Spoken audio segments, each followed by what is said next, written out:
സർവീസിലിരിക്കുന്ന കാലത്ത് തുറന്നു പറയാനാവാത്ത ജാതിപീഡന കഥകൾ പെൻഷൻ പറ്റിയതിനു ശേഷമുള്ള കാലത്ത് വെളിപ്പെടുത്തുകയാണ് റിട്ടയർഡ് സബ് ഇൻസ്പെക്ടറായ എസ്.സി. പാർമർ.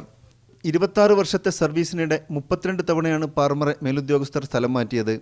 ദളിതനാണെങ്കിൽ പോലീസിൽ പോലും രക്ഷയില്ലാത്ത സംസ്ഥാനത്ത് ക്ലാസ് 4 ജീവനക്കാരുടെ കാര്യം പിന്നെ പറയേണ്ടതേയില്ല എന്നാണ് പാർമർ ചൂണ്ടിക്കാട്ടുന്നത്.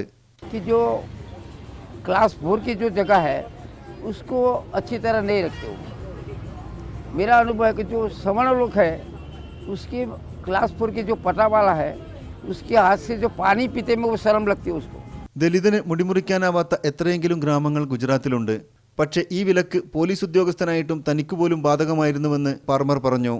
मैं तो पुलिस इंस्पेक्टर था, फिर भी हमारा जो वो माल है ना हेयर वो कटिंग नहीं करता है. सवर्ण लोग कटिंग नहीं करते हैं. वो सवर्ण मतलब वो भी ओबीसी के आते हैं, फिर भी हमारा वो हेयर कटिंग नहीं करते. സർക്കാർ സർവീസിലെ മാത്രമല്ല പൊതുസമൂഹത്തിലെയും അടിമ ജീവിതത്തിന് ഉനാപ്രക്ഷോഭം മാറ്റം കൊണ്ടുവരുമെന്ന പ്രതീക്ഷയിലാണ് ഈ മുൻ ഉദ്യോഗസ്ഥർ.